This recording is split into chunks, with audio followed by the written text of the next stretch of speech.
다니엘 8장 함께 읽겠습니다. 나 다니엘에게 처음에 나타난 환상 후 벨사살 왕 제3년에 다시 한 환상이 나타나니라. 내가 환상을 보았는데 내가 그것을 볼 때에 내 몸은 엘람 지방 수산성에 있었고 내가 환상을 보기는 을레 강변에서이니라.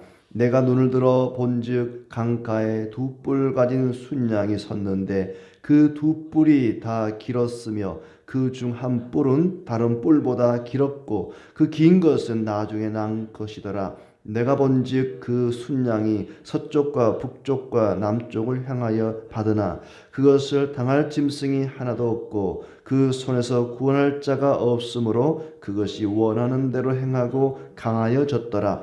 내가 생각할 때에 한 순념소가 서쪽에서부터 와서 온 지면에 두루 다니되 땅에 닿지 아니하며 그 염소의 두 눈 사이에는 현저한 뿔이 있더라. 그것이 두 뿔 가진 순양 곧 내가 본 바 강가에 섰던 양에게로 나아가되 분노한 힘으로 그것에게로 달려가더니 내가 본즉 그것이 순양에게로 가까이 나아가서는 더욱 성내어 그 순양을 쳐서 그 두 뿔을 꺾으나 순양에게는 그것을 대적할 힘이 없으므로 그것이 순양을 땅에 엎드러뜨리고 짓밟았으나 순양을 그 손에서 벗어나게 할 자가 없었더라. 순념소가 스스로 심히 강대하여 가더니 강성할 때에 그 큰 뿔이 꺾이고 그 대신에 현저한 뿔 넷이 하늘 사방을 향하여 났더라. 그 중 한 뿔에서 또 작은 뿔 하나가 나서 남쪽과 동쪽과 또 영화로운 땅을 향하여 심히 커지더니 그것이 하늘 군대에 미칠 만큼 커져서 그 군대와 별들 중에 몇을 땅에 떨어뜨리고 그것들을 짓밟고 또 스스로 높아져서 군대의 주제를 대적하며 그에게 매일 드리는 제사를 없애버렸고 그의 성소를 헐었으며 그의 악으로 말미암아 백성이 매일 드리는 제사가 넘긴 바 되었고 그것이 또 진리를 땅에 던지며 자의로 행하여 형통하였더라. 내가 들은즉 한 거룩한 이가 말하더니 다른 거룩한 이가 그 말하는 이에게 묻되 환상에 나타난 바 매일 드리는 제사와 망하게 하는 죄악에 대한 일과 성소와 백성이 내준 바 되며 짓밟힐 일이 어느 때까지 이를꼬 하매 그가 내게 이르되 2300 주야까지니 그때의 성소가 정결하게 되리라 하였느니라. 나 다니엘이 이 환상을 보고 그 뜻을 알고자 할 때에 사람 모양 같은 것이 내 앞에 섰고 내가 들은즉 을레강 두 언덕 사이에 사람의 목소리가 있어 외쳐 이르되 가브리엘아 이 환상을 이 사람에게 깨닫게 하라 하더니 그가 내가 선 곳으로 나왔는데 그가 나올 때에 내가 두려워서 얼굴을 땅에 대고 엎드리매 그가 내게 이르되 인자야 깨달아 알라 이 환상은 정한 때 끝에 관한 것이니라. 그가 내게 말할 때에 내가 얼굴을 땅에 대고 엎드리어 깊이 잠들매 그가 나를 어루만져서 일으켜 세우며 이르되 진노하시는 때가 마친 후에 될 일을 내가 내게 알게 하리니 이 환상은 정한 때 끝에 관한 것임이라. 네가 본 바 두 뿔 가진 순양은 곧 메대와 바사 왕들이요 털이 많은 순념소는 곧 헬라 왕이요 그의 두 눈 사이에 있는 큰 뿔은 곧 그 첫째 왕이요 이 뿔이 꺾이고 그 대신에 네 뿔이 났은즉 그 나라 가운데에서 네 나라가 일어나되 그의 권세만 못하리라. 이 네 나라 마지막 때에 반역자들이 가득할 즈음에 한 왕이 일어나리니 그 얼굴은 뻔뻔하며 속임수에 능하며 그 권세가 강할 것이나 자기의 힘으로 말미암은 것이 아니며 그가 장차 놀랍게 파괴 행위를 하고 자의로 행하여 형통하며 강한 자들과 거룩한 백성을 멸하리라. 그가 꾀를 베풀어 제 손으로 속임수를 행하고 마음에 스스로 큰 체하며 또 평화로운 때 많은 무리를 멸하며 또 스스로 서서 만왕의 왕을 대적할 것이나 그가 사람의 손으로 말미암지 아니하고 깨지리라. 이미 말한 바 주야에 대한 환상은 확실하니 너는 그 환상을 간직하라. 이는 여러 날 후의 일임이라 하더라. 이에 나 다니엘이 지쳐서 여러 날 알타가 일어나서 왕의 일을 보았느니라. 내가 그 환상으로 말미암아 놀랐고 그 뜻을 깨닫는 사람도 없었느니라. 아멘. 예. 화요일 아침입니다. 이 하루도 주님과 동행하며 또 복되고 즐거운 날 되기를 진심으로 축복합니다.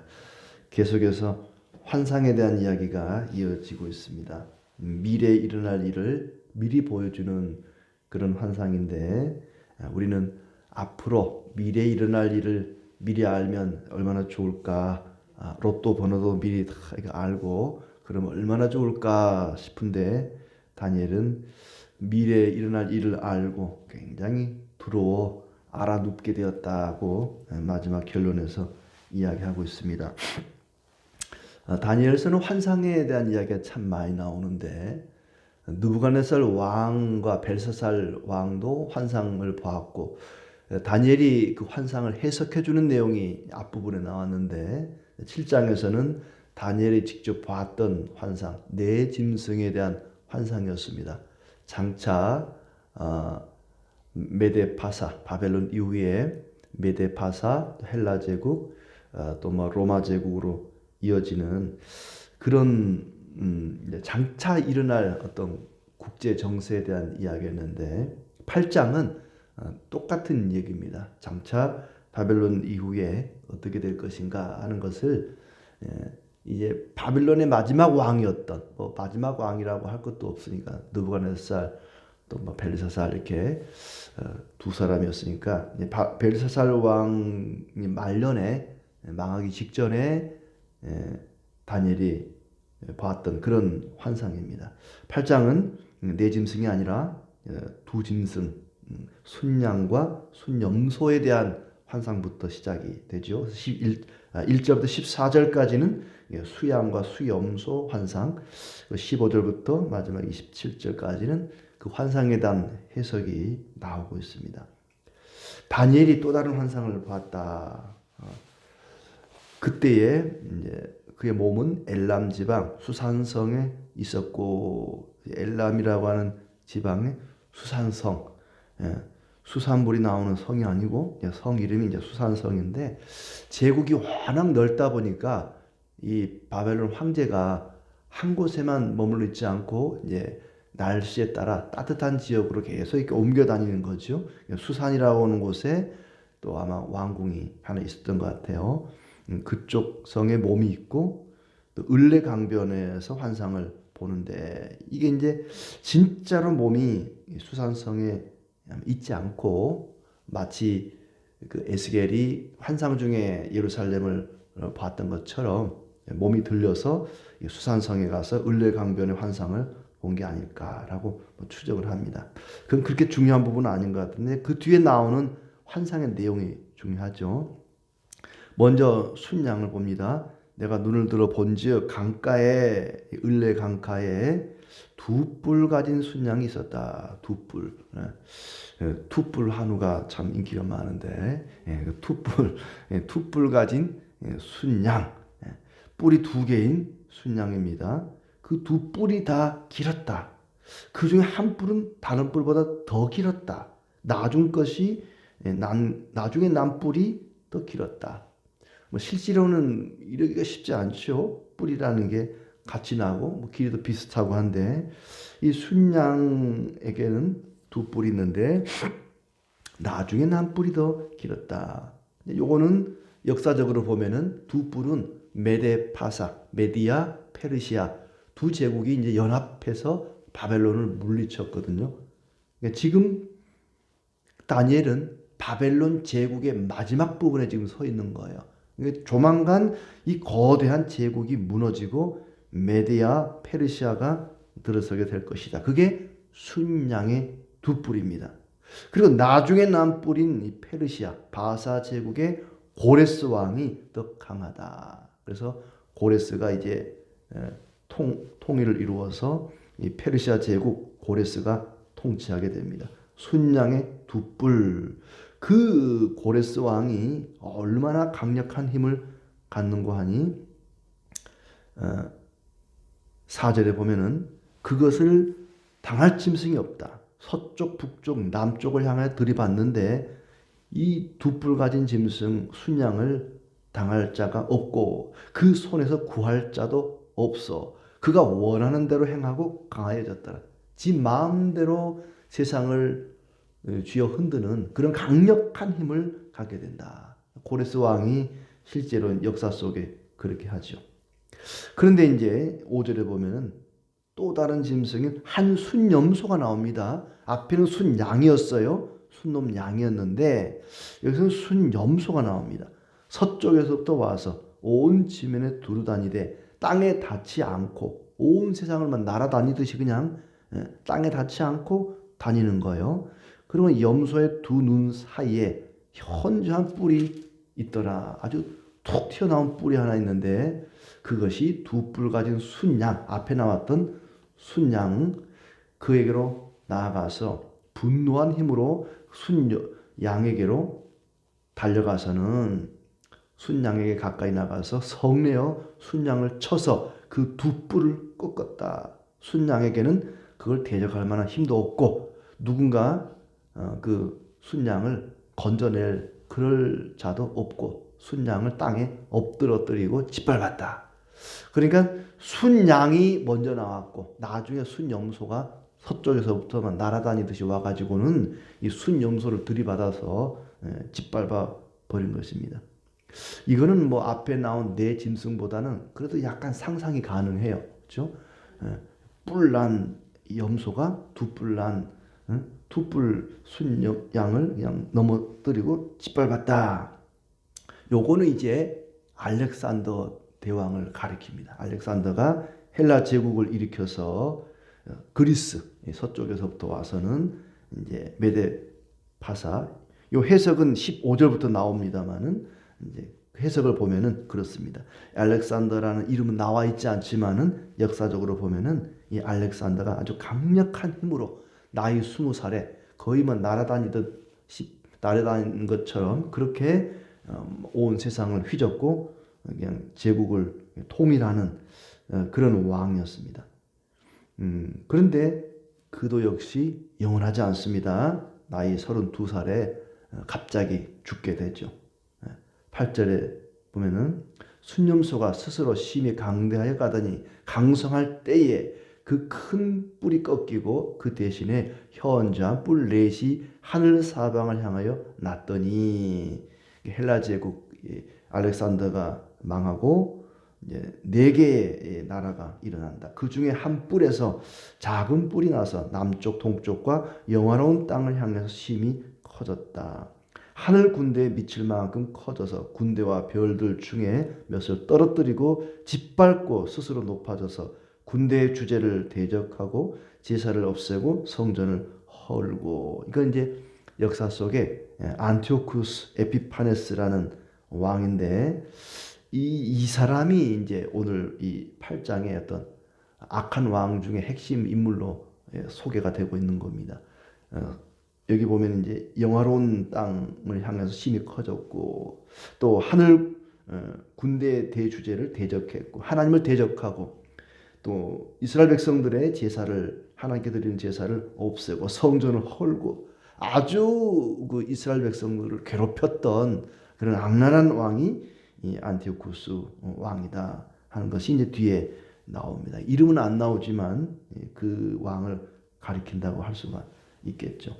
그 사람에 대해서 21절에도 이제 설명을 하는데 털이 많은 순염소는 곧 헬라 왕이요. 털이 많은 순염소 헬라 왕. 이건 이제 알렉산더를 가리키는 거죠. 그의 두 눈 사이에 있는 큰 뿔, 곧 그 첫째 왕. 이게 알렉산더를 가리키는 겁니다. 22절부터는 이게 에피파네스, 안티오쿠스 에피파네스를 가리키는데 그 뿔이 꺾이고 알렉산더가 죽고 그 대신에 네 뿔이 났은즉 네 개 나라가 일어나는데 그 나라 가운데에서 네 나라가 일어나되 그의 권세만 못하리라.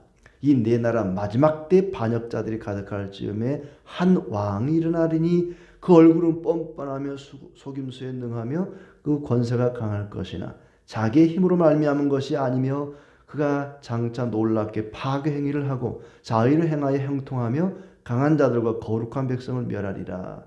그가 꾀를 베풀어 아주 속임수에 능합니다.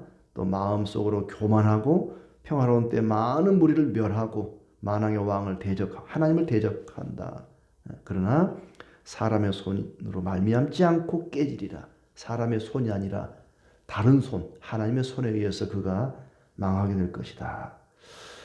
그러니까는 고레스 왕, 메데 페르시아의 고레스 왕, 그 다음에 헬라 제국의 알렉산더, 그 다음에 이제 안티오쿠스 에피파네스, 요 왕들에 대한 이야기가 장차 일어날 그 이야기를 미리 다니엘에게 환상으로 보여줬던 것입니다. 그리고 이제 15절부터는 가브리엘을 통해서 그 환상을 설명을 합니다. 이 환상은 정한 때, 끝에 관한 것이다. 진노하시는 때가 마친 후에 될 일이다. 이 진노하시는 때가 마칠 때, 정한 때 끝, 이게 언제냐? 바로 구약시대 마지막 때인 것입니다. 예수님이 오시기 직전에 구약의 마지막 때에 일어나는 역사들이죠. 정한 때의 끝에 관한 그런 일. 주님이 오시기 직전에 어떤 그 근동지방, 국제 정세를 이야기하는 것이 메데 파사, 헬라 제국, 또 이 에피파네스에 대한 그런 이야기들.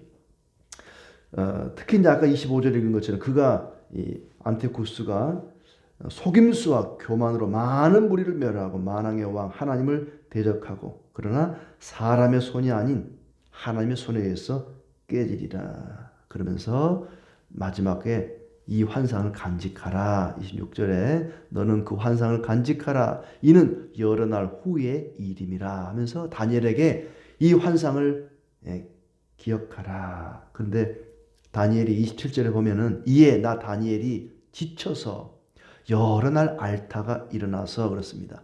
그 환상을 보고 얼마나 충격을 많이 받았는지 여러 날 앓게 되었다. 사람이 충격을 받게 되면은 몸이 아픈 것 같아요. 여러 날 앓다가 일어났다라고 이야기합니다. 그러니까 다니엘의 입장에서 보면은 지금 바벨론 제국에 서 있는데 그 제국이 무너질 것 같지 않습니다. 느부갓네살이 45년 이상 다스리고 또 그 아들 벨사살이 나라를 다스리고 그 넓은 영토와 강력한 그 권세가 무너질 것 같지 않아요. 그런데 그 나라가 무너진다는 것입니다. 그 바벨론이 멸망할 때에 놀라지 말라. 미리 얘기해 주는 거죠. 메데파사 중에 직접 얘기하죠. 두 뿔 가진 순양은 메데파사 왕들이다라고 직접 가브리엘 천사가 설명을 해줍니다. 그리고 바사 왕이 더 강해서 동서남북 모든 나라를 들이받아서 정복하게 될 것이다. 당할 짐승이 하나도 없을 것이다. 매우 강력할 것이다. 그 다음에 순염소 알렉산더가 세계를 정복하는데 그는 아주 날아다닐 것이다. 발이 땅에 닿지 않을 정도로 그렇게 날아다닐 것인데 20살에 그렇게 세계를 정복합니다. 그리고 32살에 갑자기 죽음을 맞이하게 되죠. 8절에 보면은 그가 이제 꺾인다. 그가 망하게 된다는 얘기를 하고 있죠. 그 네 뿔로 나누는데 그 네 뿔은 수리아, 애굽, 아시아, 헬라로 나눠집니다. 그리고 안티오쿠스 에피파네스가 교회를 핍박하고 성도들에게 우상 숭배를 강요하고 그는 하나님을 두려워하지도 않습니다. 사람을 존중하지도 않고 아주 잔혹하게 사람들을 죽이고 마지막에는 60만 명을 거의 한꺼번에 몰살할 정도로 그런 잔인한 왕이었습니다. 예루살렘 성전에다가 주피터의 신상을 세울 정도로 그는 성도들을 괴롭히고 핍박했습니다. 하지만 사람의 손이 아니라 하나님의 손에 의해서 그가 깨질 것이다. 그는 말년에 비참한 질병으로 사망을 하는데 그가 회개하고 뉘우쳐도 용서를 받지를 못합니다. 어느 시대나 성도를 괴롭히는 세력이 있다는 것입니다. 그때만 그랬던 것이 아니고 지금도 여전히 마귀는 우는 사자와 같이 두루다니며 삼킬 자를 찾고 있습니다. 때로는 유혹하고 때로는 우리를 핍박하고 죄로 오염시킵니다. 어쩌면 지금은 평화로운 시대일 수도 있습니다. 이 평화로운 시대는 오히려 우리가 배가 불러서 하나님을 멀리 할 수 있는 그런 유혹의 시대이기도 하죠. 그렇게 성도와 교회를 괴롭히는 세력은 언제 어디서나 있지만 하나님 또한 언제 어디서나 우리와 함께 하시면서 우리가 죄 가운데 빠지지 않도록 언제나 우리를 보호하시고 지켜주십니다. 국제 정세는 이와 같이 소용돌이 치고 계속해서 참 어지럽습니다. 하지만 그 속에서 성도들은 기죽지 말고 새 속에 물들지 말고 휩쓸리지 말고 살아계신 하나님을 바라보면서 꿋꿋하게 살아갈 것을 다니엘에게 말씀하시고 우리에게도 말씀하고 계십니다. 용기 있게 담대하게 믿음을 지키면서 하나님 바라보고 의지하며 살아가야 할 것입니다. 이 세상은 염려와 근심이 끊이지 않습니다. 어제 말씀드린 것처럼 하나의 파도가 꺼지면 또 다른 파도가 밀려오고 또 다른 파도가 밀려오고 끊임없이 우리 인생은 고난과 근심과 염려의 연속입니다. 다니엘은 그 환상을 보고 몸이 알아눕게 되었습니다. 그런데 그 27절에 다시 보시면 나 다니엘이 지쳐서 여러 날 앓다가 일어나서 왕의 일을 보았느니라. 왕의 일을 보았느니라. 그가 충격을 이겨낼 수 있는 방법은 자기에게 주어진 평상시 업무에 집중했던 것입니다. 왕의 일, 이것이 다니엘이 맡은 일이었습니다. 하나님이 다니엘에게 맡겨준 일은 바벨론 왕의 일을 돕는 총리의 역할이었습니다. 자기가 맡은 그 역할, 그 직분, 그 직무에 충실했습니다. 바벨론이 이제 저물어 갑니다. 곧 바벨론이 무너질 것입니다. 나라가 망하는 그 위기 속에서도 충격을 받아 알아누울 정도로 그는 괴롭고 염려가 되고 근심이 가득했지만 그걸 이겨낼 수 있는 방법은 일상의 삶, 내게 주어진 그 일에 최선을 다했던 것입니다. 근심과 염려와 충격이 계속되는 세상 속에서 그걸 이겨낼 수 있는 방법은 하나님이 나에게 주신 일, 그게 사명입니다. 그것이 교회의 일이든 가정의 일이든 직장의 일이든 그 일에 최선을 다하는 것, 그것이 모든 염려와 충격을 이겨나가는 방법인 줄 알고 오늘도 내게 주어진 일에 최선을 다하는 우리의 삶이 되기를 바랍니다.